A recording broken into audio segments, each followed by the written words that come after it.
Good morning, everyone. My name is Nicole Colston, and I'm a professor here at Oklahoma State, and I operate out of the Water Resource Center. And it's been my real privilege to be part of the planning committee for CADRE. So I'm so excited. I can't see all your faces, but I'm so glad to see you on. And I wanted to take this opportunity to just thank Kay and all the other planners that worked really hard on setting this up.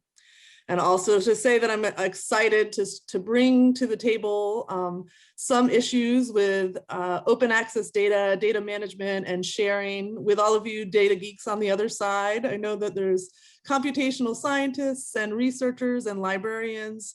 And I hope that we today can sort of talk about some of the issues that we all might commonly face about how to organize and share and manage data, but in the very important context of water resource management here in Oklahoma. So we have today for you an amazing panel. Each of them are involved in some way or another with water resource management in the state and with dealing with open access and volunteer collected data. So we recognize there's an increasing popularity of the concept of citizen science and the utility of using volunteers or citizens to collect data that we might not otherwise. And here in Oklahoma, that's especially important. But many times the question is, what is the role of this citizen collected data or even open access data in the way that we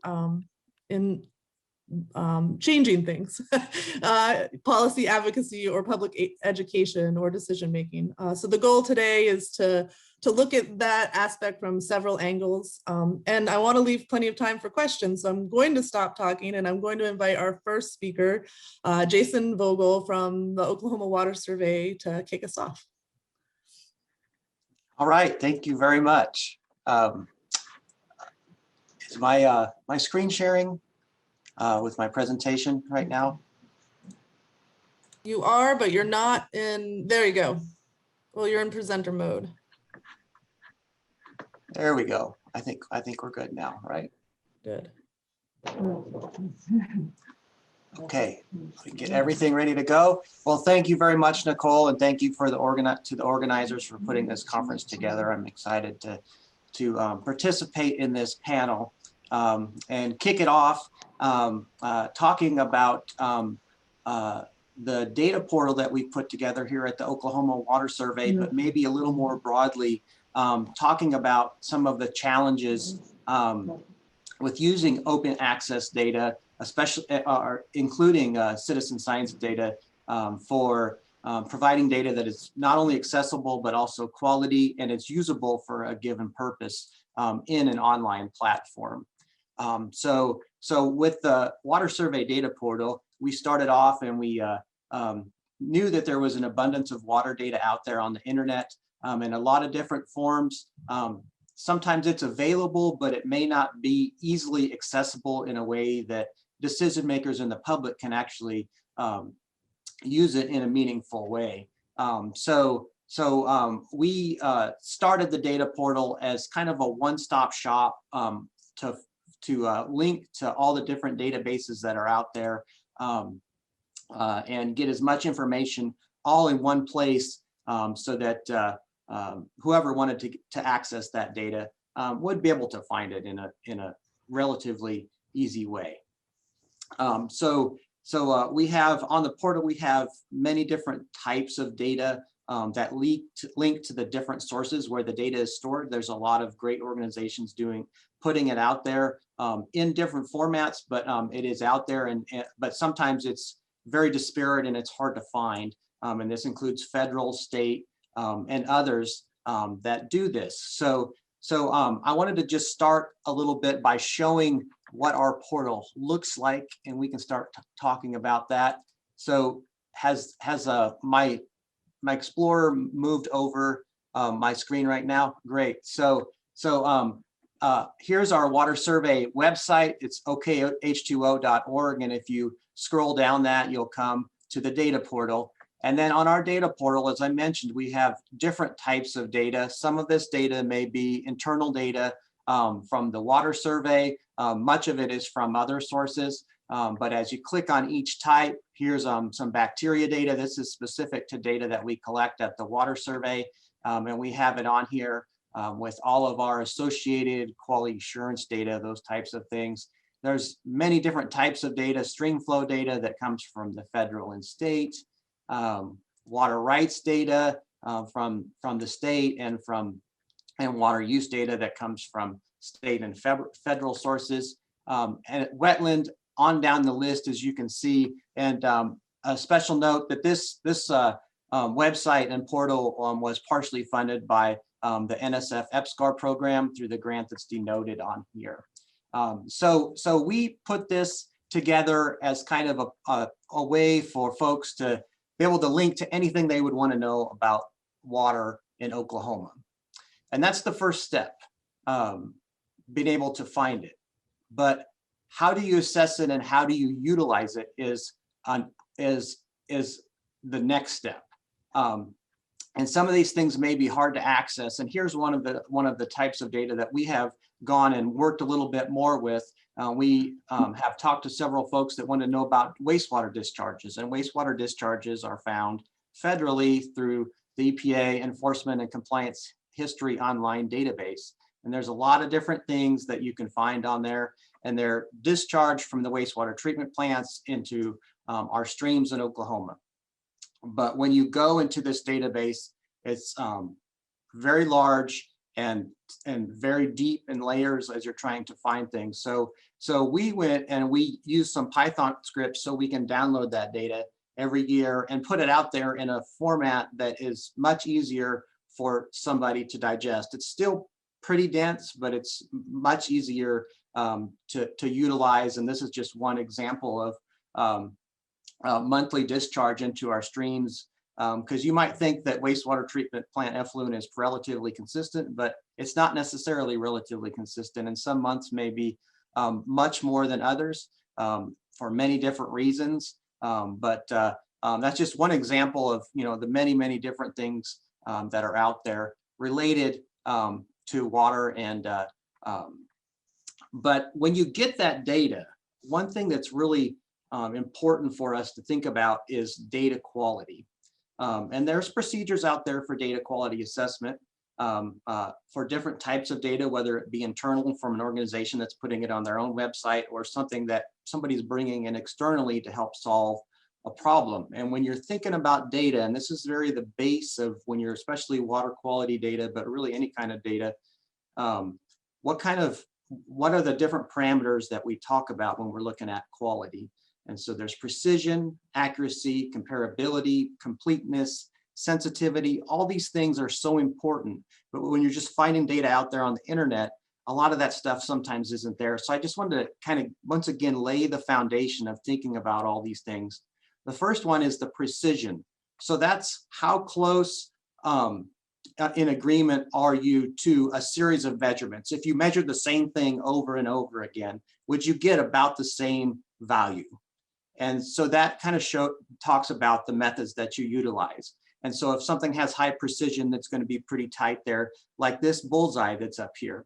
If it's low precision, it's going to be more of a wider shotgun pattern. And so that's one of the first things we want to look at. If you just find a number on the internet, you may not know that, but sometimes if you dig deeper, you can find that. The next one is accuracy. And so you may have something that's very precise, but it's not precise on the right number. So, so once again, that'd be like this one right up here. Oops, that you aren't by the right number here. High precision, high accuracy. It's repeatable, it's reliable, and it's right there where you want it to be. So that's some other type of information that you want to know about your data. Next, another important one is representativeness. And this goes to what does the data, what was it collected for, and what is it trying to show? And when you're thinking about water quality, one way to think about that might be how was the data collected? If you're collecting something out of a stream and you collect it at one time, that's called a grab sample. And so that represents what was going on right at that particular time. Whereas if you're trying to get how much is coming down the stream for an entire week, maybe you want to collect multiple samples or get a composite sample, a sample that represents what's going on over a period of time. There's also on your analysis stuff that's in the sample, so what's called matrix heterogeneity. There may be things in the sample that allow you to not analyze it as well. All of these things that are supporting to that one value that comes in our database, that to really judge it, and especially if you're trying to do something that is has high risk associated with it, whether it be human health or other things, you want to know that that's a quality data that you're utilizing. So having that backup information once again in your platform to the extent that you can is very, very important. Next is comparability. So if two groups collect the same type of thing and analyze it, is their information going to be similar? So is their information going to be similar? And we want to know that as well. So we want to make that, and that's important for us. And finally, completeness. Do we represent the data the way that we want to collect all the information we need? And when we're using outside sources, how do we know the completeness of that? Sensitivity is whether or not you can actually see it at the levels that's important. If you're thinking about human health once again, and if it's a level if the level that you can detect it is too high for human health, then for a human health indicator, you may not know whether or not somebody would get sick if they're in that water. So all of those things are important on that. All of those things lead into data usability. You need to know the quality of that data and what it was collected for, is to know whether or not it's appropriate for another use. And finally, the very hard thing that all of these other things are science-based is financing. And that can be political, that's economic, it's a lot of different things. To maintain these things and keep all of this information together, it costs money. And there needs to be the will to put that money forward to continue to maintain a database of this type of quality and utility for folks that are out there. So the challenges that we're looking at for open access data is accessibility, quality assessment, usability for different purposes, and finally financing, because maintenance, not initial setup, but maintenance over the long term is sometimes much, much harder for us. And here's my team. I always like to brag on them because they're great and they work very, very hard, and nothing we do would be possible without the help of our team. So I think we have questions at the end, probably. Yep. If you have any questions, you can pop them in the Slack or in the Q&A function of the Zoom platform, and we'll answer them. And thank you, Cheyenne, for sharing the Google document if you want to follow along. And thank you to Dr. Vogel and the Oklahoma Water Survey. I know that you put a lot of thought in all of those considerations you shared with us today and how you develop the portal. And it's, you know, a really usable, cost-effective, and useful tool. So I encourage everybody to check it out. And I thank you for framing the conversation for us today, just about how, you know, we might access, use, and support open access data. Next up, we have Shannon Phillips, and she's with the Oklahoma Conservation Commission and the Water Quality Division, and to talk a little bit about Blue Thumb. So we've got the next two speakers to share a little bit about some of their citizen science volunteer collected data here in the state and how we use it. So Shannon, take it away. Well, good morning. Thank you. Can everyone see my screen? Yes. Okay, wonderful. Thank you. Well, again, thank you to the organization for putting this together and giving us an opportunity to really talk about the value of citizen science and hopefully ways that we can all, you know, really make this investment in data collection even more valuable than it already is. So I am director of the division at the Oklahoma Conservation Commission, and to talk to you about our Blue Thumb water quality education program. This is our longest running volunteer citizen science program. And although we are beginning a sort of similar program to soil health data collection, this is really where, you know, we've tried and learned lots of lessons, and we think have developed a really important program founded in citizen science. So let's see if it will change my slide. Okay, there we go. All right, so the mission of the Blue Thumb program is really stream protection or education through stream protection. And we hope that we're going to empower people to protect water resources by really understanding them better. Along the way, we also hope to collect some water quality data that helps us better understand our state resources. So the program is funded primarily by EPA Clean Water Act Section 319 funds, and we devote approximately 20% of our staff in the Water Quality Division to this program specifically. Overall, the mission of our water quality program at the Conservation Commission is to protect Oklahoma water bodies from non-point source pollution. And a big part of that is focused on monitoring and assessment. So our agency monitoring program, the Rotating Basin Monitoring Program, which is noted in the bright blue water drops, monitors about 250 small streams across the state. And to get full coverage of that, we rotate through basins in the state where we generally monitor about 100 streams at a time for 2 out of every 5 years before we rotate back through the cycle. Blue Thumb, though, which is noted with the purple water drops, has added about 300 sites to that coverage. And the 80, or approximately 80 that are in the dark purple, are our currently active blue sites. So most of these sites are sites that we would not otherwise be collecting data on. Our Blue Thumb volunteer monitors monitor 12 months out of every year, generally year in and year out. And so just an example, in our last normal year before the pandemic in 2019, our Blue Thumb team and volunteers monitored 84 streams with about 280 active volunteers. And overall, those volunteers logged 800 hours in monitoring and education time.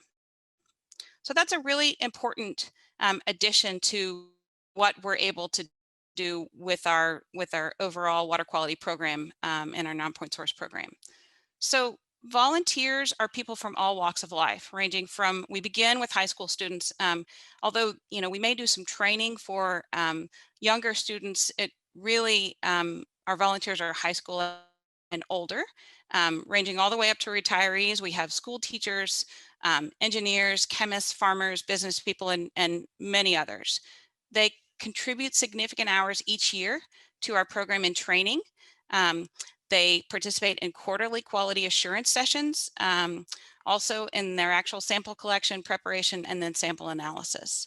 So some of the work, which includes the stream monthly sample analysis, is work that they do on their own, but other parts of the monitoring, like our biological monitoring and biological sample preparation or quality assurance sessions, are accompanied by our Blue Thumb support staff just for quality assurance purposes. If we're going to be investing, and these people are investing time in collecting this data, then we need to do our best to make sure that it is quality data and can be used for multiple purposes. So the Blue Thumb data is a huge asset to our program because many volunteers are long-term monitors. They are monitoring monthly, as I said, year in and year out. And, you know, compared to some of our other programs, we aren't able to collect as much data temporally as our Blue Thumb can collect. They are collecting information on general site conditions. They're completing chemical sampling. We're doing biological analysis, which includes twice a year benthic microinvertebrate collections, a fish collection once every 5 years, and then also once a habitat assessment. And although we can't outfit every volunteer team with monitoring meters and expensive testing equipment, we do provide them with a basic kit that includes the safety equipment and monitoring equipment they'll need, along with the chemicals for the analyses. So also, although most of the chemical testing is conducted with Hawk powder pillows or test strips, and so therefore is, you know, not necessarily as complete or comprehensive as our laboratory analyzed samples. Other methods of collections, like our biological and habitat collections, are almost completely analogous to what our professional staff build, and therefore we use that data for the exact same purposes we use the data collected by our professional staff. So also important is that some sites have only a few years worth of data, while other sites have more than 20 years worth of accumulated data. So it's a powerful record of the conditions of many small streams, either relative to other streams in the same region, to the degree of watershed development, or just as those streams have evolved over the last 25 or more years of the program. So this analysis is generally sufficient to gain an understanding of the overall health of a stream, and in some cases, we use it to help prioritize places where further investigation is warranted. The Blue Thumb data is primarily used for education. Many of the people who attend our trainings do not become long-term monitors, but that's really okay because they do leave with an understanding of of the importance of our water resources, and really that they can be part of the solution to address them. But as I said before, we have a core group of Blue Thumb volunteers that are long-term disciples. Their sites have 5, 10, often more than 20 years worth of data, and they have transmitted the importance of that stream to their city councilmen, sometimes their city maintenance staff, their legislators, and of course, to their family and friends. Some have built 501c3s and started lawsuits to protect their streams, although most of them really just use the time and the information that they gain to make a difference in their own lives and the lives of their families. We do use the data collected with the methods that are consistent with our professional staff, which again is primarily the biological data for assessment purposes in the 305B and 303D reports that the state develops every 2 years. In the past, we've also made recommendations for 305B and 303D assessments using fecal indicator bacteria or fecal bacteria indicator testing and also dissolved oxygen analysis. And actually about 6% or 50 of the 800 water bodies that are on Oklahoma's 303D list currently were put there only with Blue Thumb data.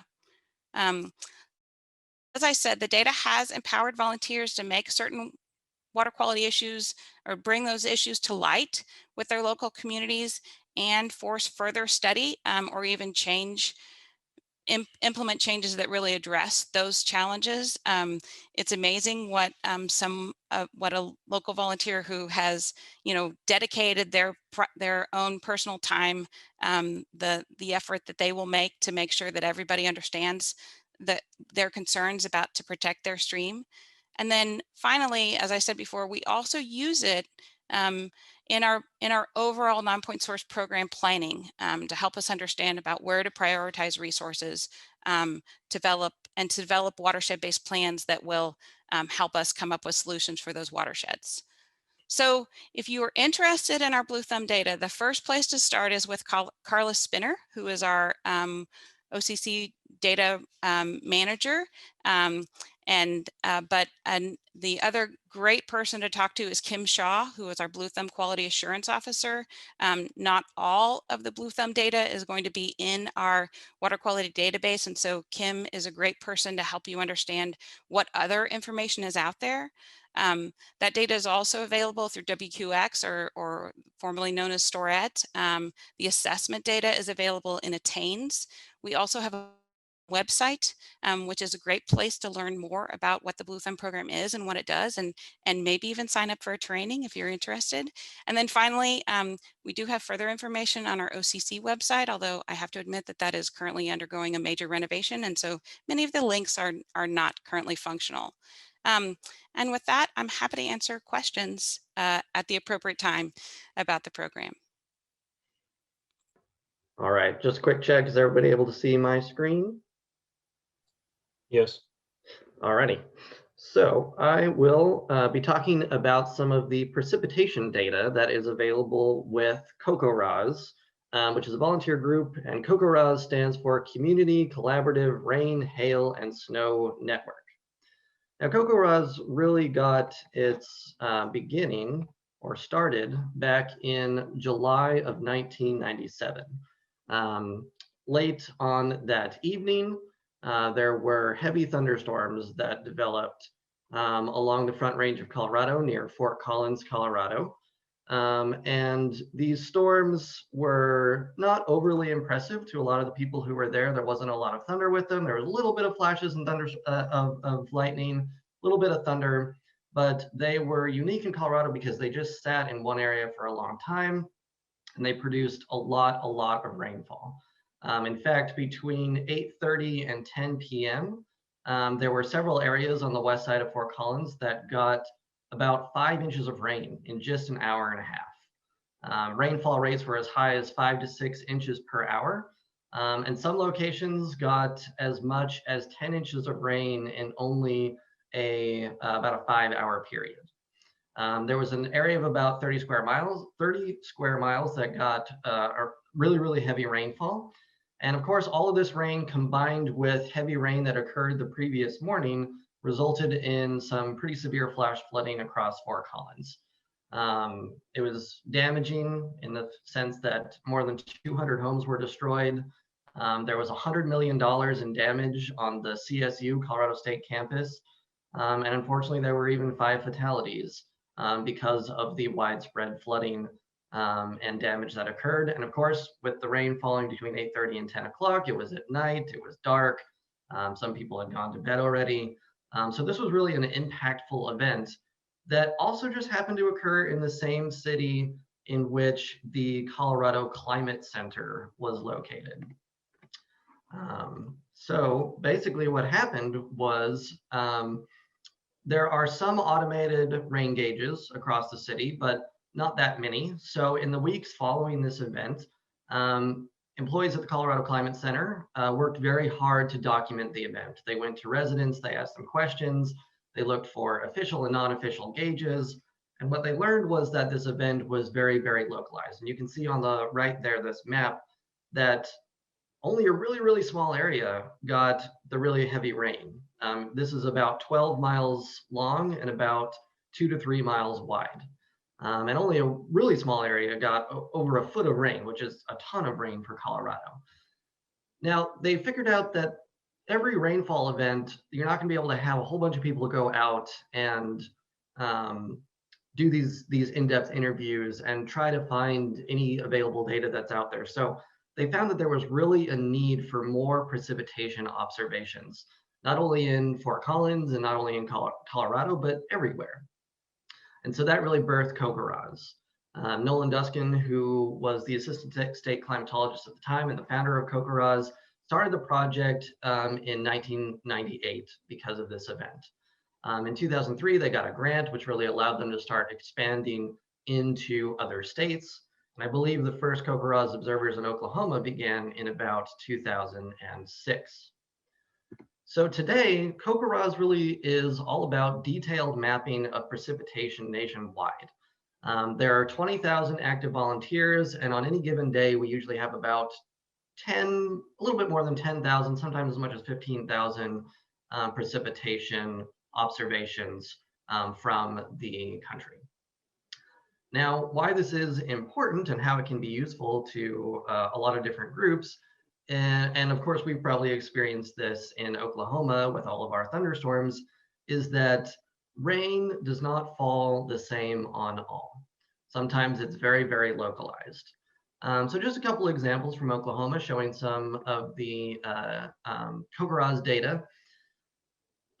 This is an example I like to show because in Oklahoma, we are very fortunate to have what's called the Oklahoma Mesonet. Some of you may be familiar with it. It's 120 stations across the state.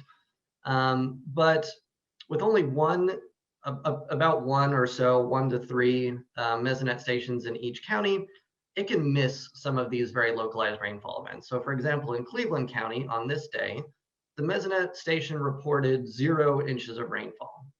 But when we hop over here to the map on the left and we look at the Cocoroz data, we can see that just southeast of the Mesonet, almost a ½ inch of rain fell. And really the central and southeast side of Norman that day got around a ½ inch of rain, which we would have not known about outside of maybe radar estimations because that particular thunderstorm missed the Mesonet station. And of course, there are localized impactful events too. That was showing an event with a ½ inch of rain. This is showing Cocoroz observations for when 2 to 3 inches of rain fell in a very short period of time. And of course, that led to some flash flooding in Oklahoma City. Now, Cocoroz data is typically once per day. Observers will report at about 7 a.m., but they also have the opportunity to submit what's called significant weather reports which if you get 2 inches in an hour, which was common on this day, the observer can report that in a severe, significant weather report, which that information is then immediately available online, and it goes to National Weather Service forecasters as well. Another cool thing that can be done with Cocoroz maps is monitoring events that occur over maybe longer periods of time. So I've got a map here that covers about a week worth of data. And we can see that there was really heavy rainfall. This is back in 2019 when the Tulsa area had a lot of severe flooding. We can see that over that week-long period, we see lots of reports of 11, 14 inches of rain, 10 inches of rain, even over 8 in the Tulsa area.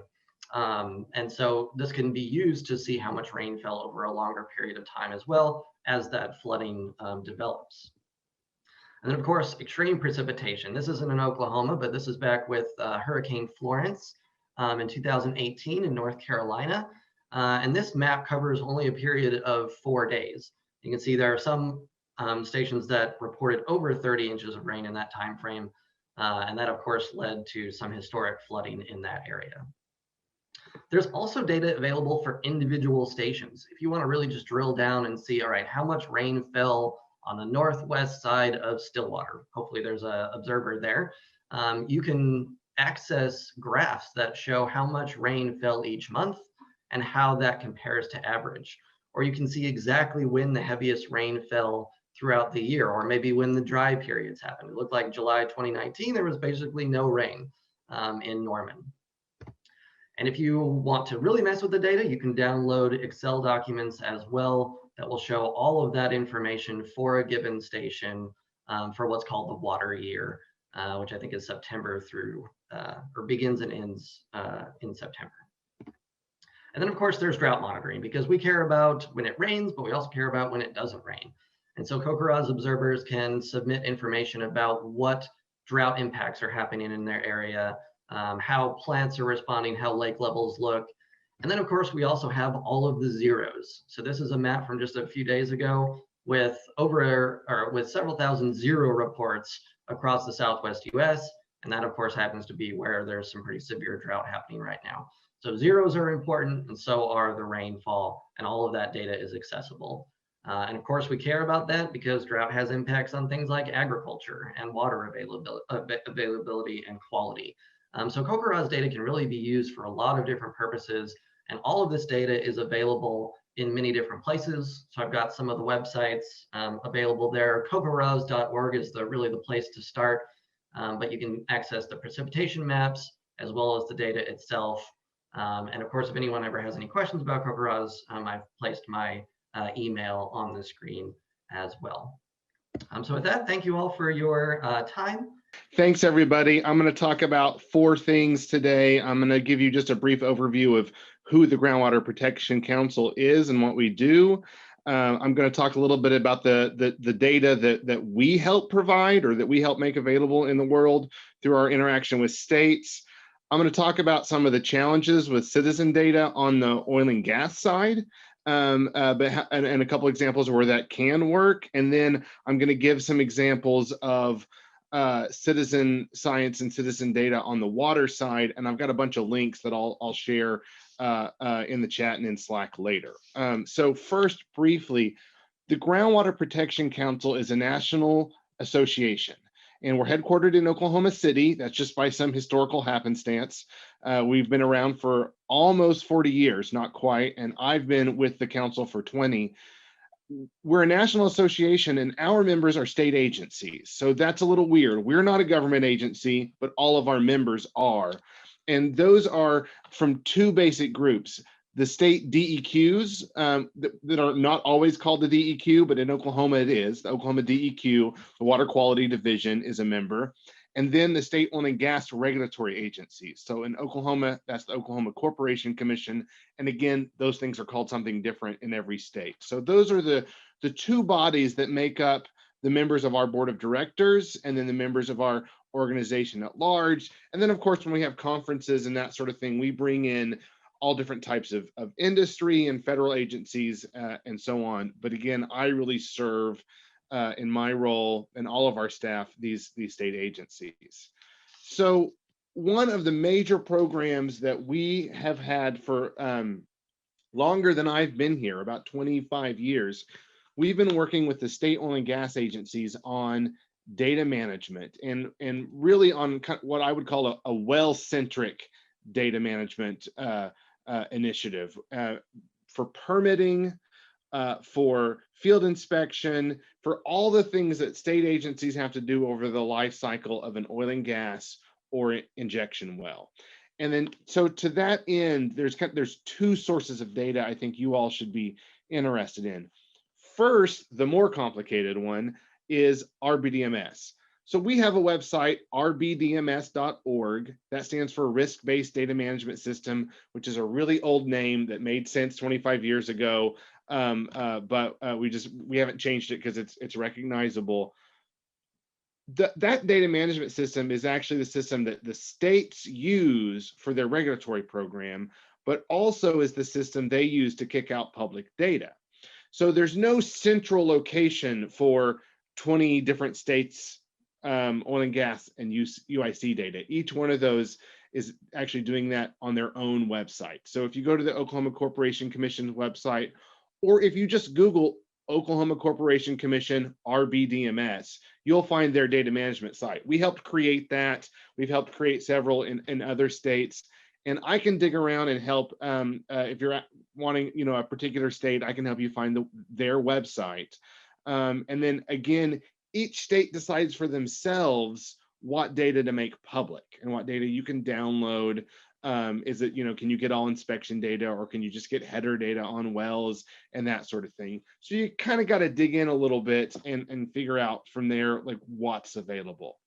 Then moving on to a couple of the easier options, we also helped create a phone app called Well Finder, or actually called RBDMS Well Finder, that you can download on your iPhone or iPad, or even on a Google, and it looks basically like that.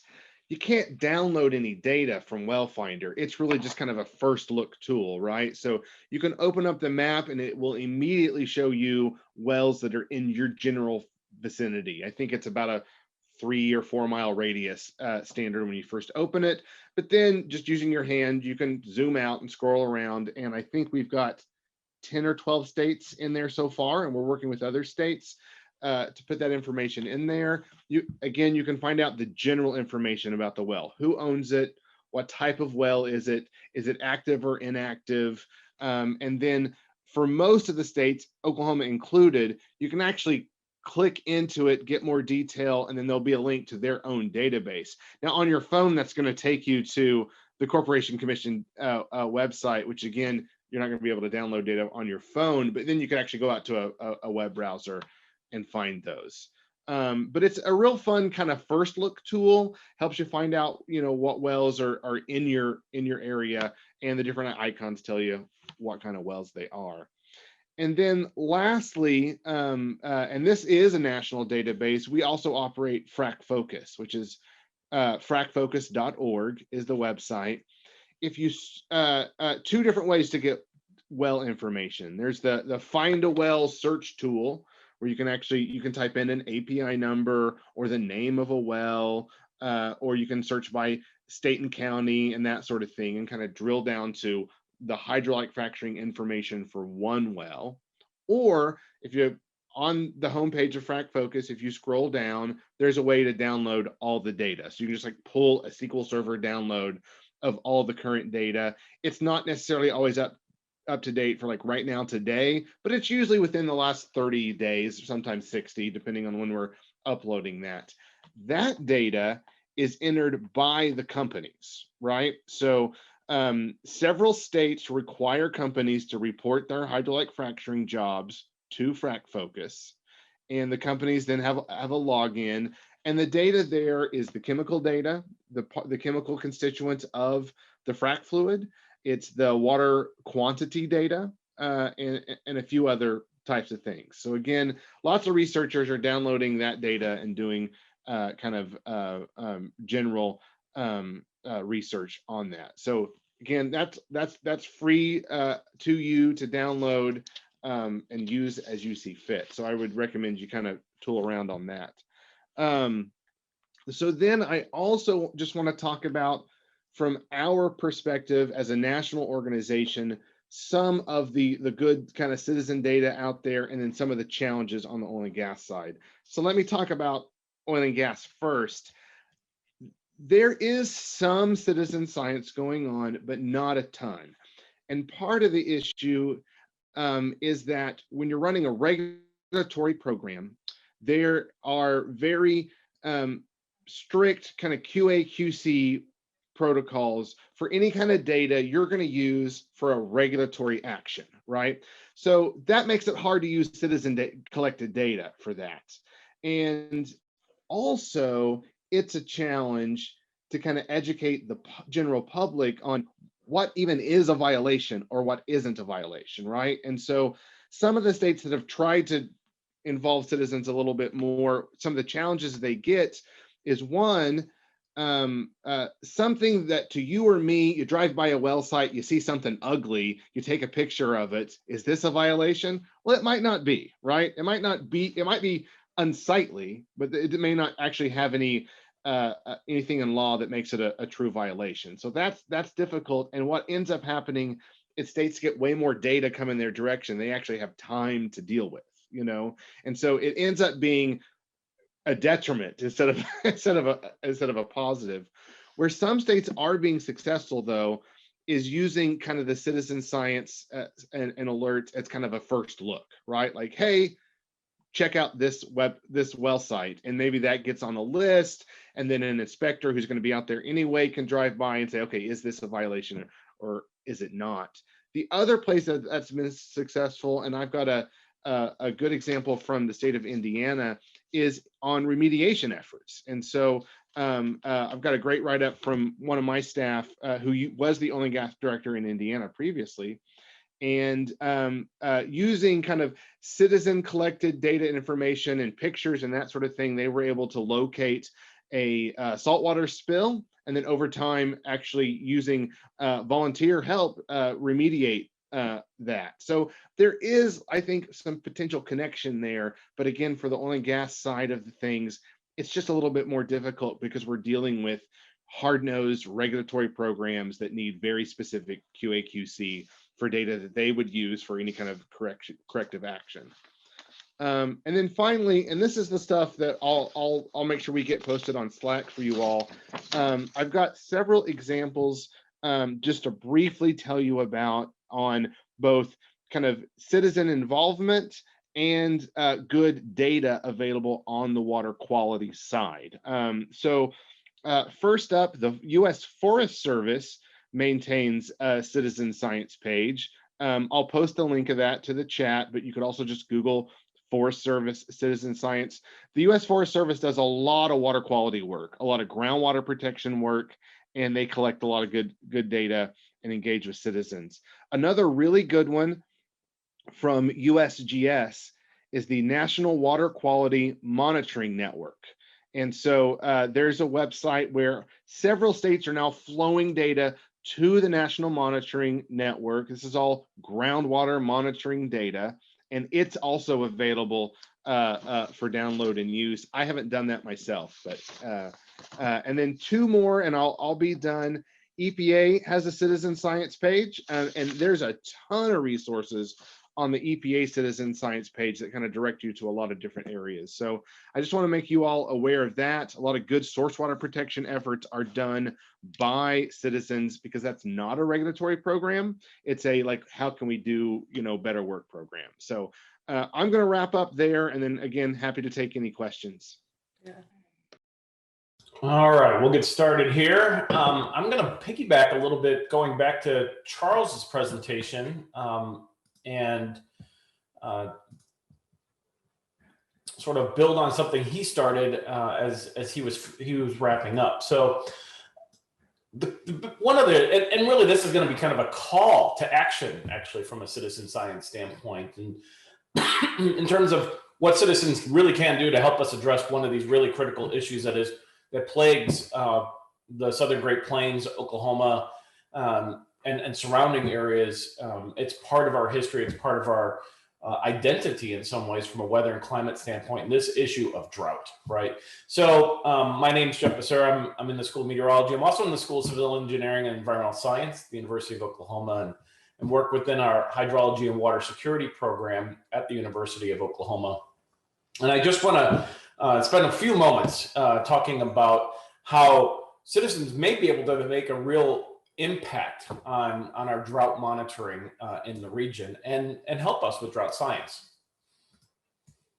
So I always want to start with one of these because I think that it's important to really capture the concept of drought. And, you know, I mentioned that this is the identity sometimes of what the state of Oklahoma is. And when you go outside the state of Oklahoma, you see people that, you know, this is what they think of. They think of the Dust Bowl. They think of, you know, these iconic images of really degradation of the land surface conditions, but also the impact and the human suffering that occurred with it. And it's important to remember that the largest mass migration of human beings in this last century occurred because of this environmental set of conditions during the Dust Bowl period. So it wasn't just that it imposed its will in terms of drought across the southern Great Plains. It had serious impacts and led to mass migration of human beings out of the region.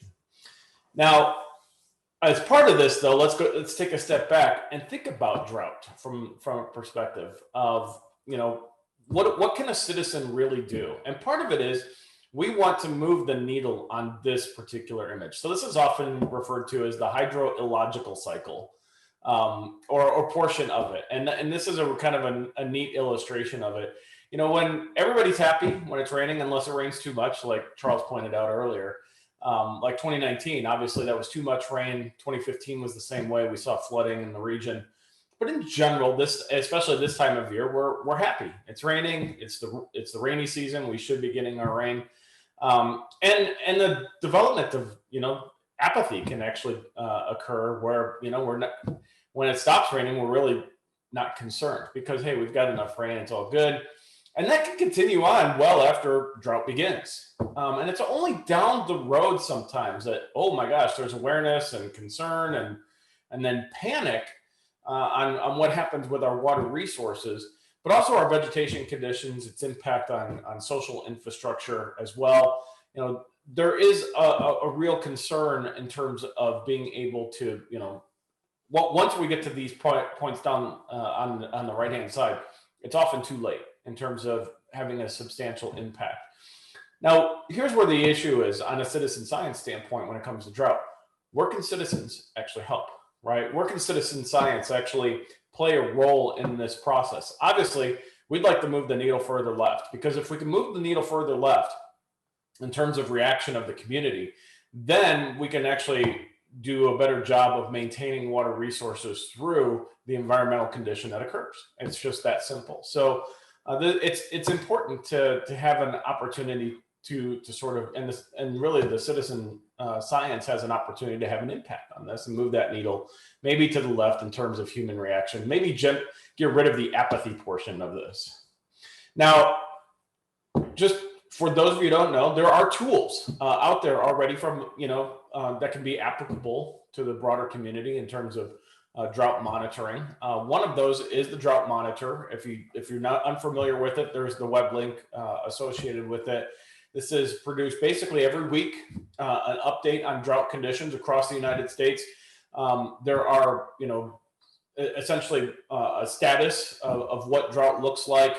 And how it's evolving, what we call change maps. You can actually zoom in on specific states and even within states, as well as overall regions, and really get an assessment of what the current conditions of drought are in any given region. So this is a great tool. It's well used by many across the environmental sciences and also in agriculture. Charles mentioned earlier the Oklahoma Mesonet, and the precipitation measurements for the Oklahoma Mesonet are important. There's total magnitude of precipitation, but there's also other resources that are available. For example, when was the last time that greater than a quarter inch of rain occurred in any of our stations? So here's the stations across the state of Oklahoma. In Norman, Stillwater, greater Oklahoma City area, we've had recent rain over 1/4 of an inch. So it's not too bad, but you don't have to go very far west to get to places where we're now 3 weeks into having appreciable rainfall that is of a magnitude that would be beneficial. Remember, April and May are our 2 wettest months, and June, 3 wettest months of the year. So if we're halfway through April and we're not doing well in rainfall, that's a problem, right? So this is where we can, citizens can have an active role in just monitoring their own drought conditions locally.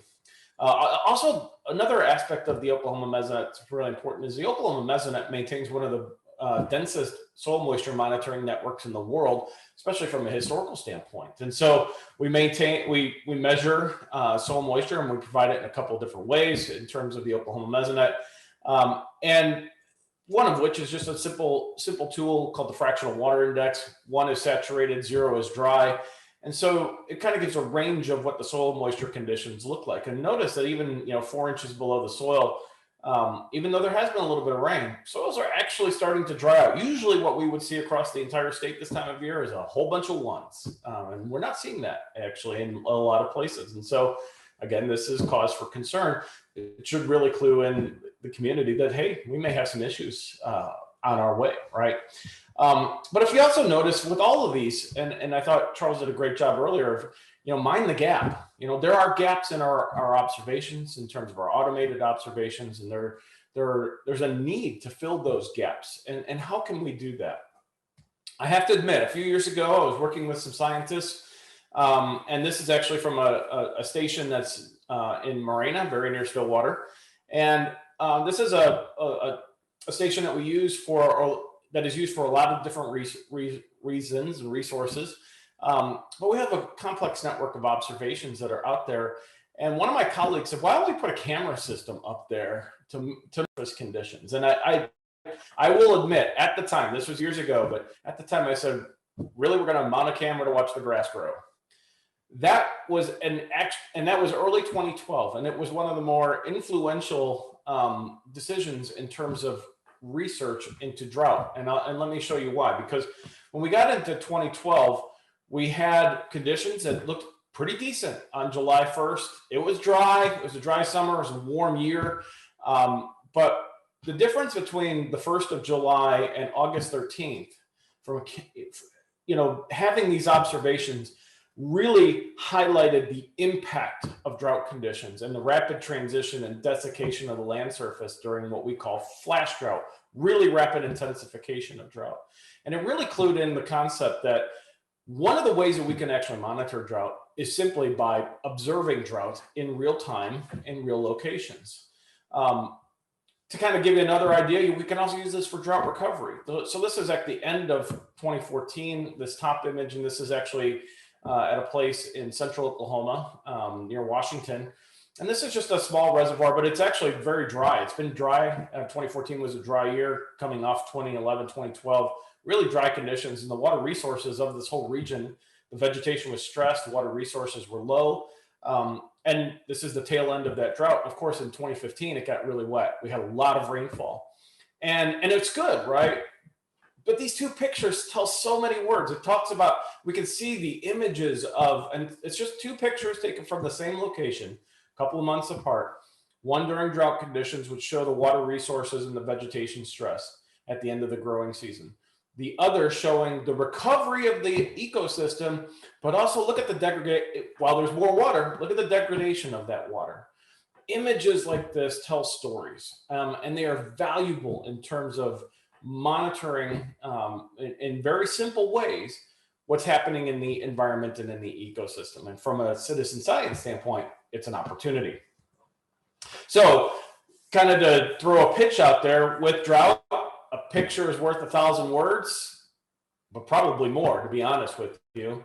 And here's the good news. Got a phone? There's an app for that, right?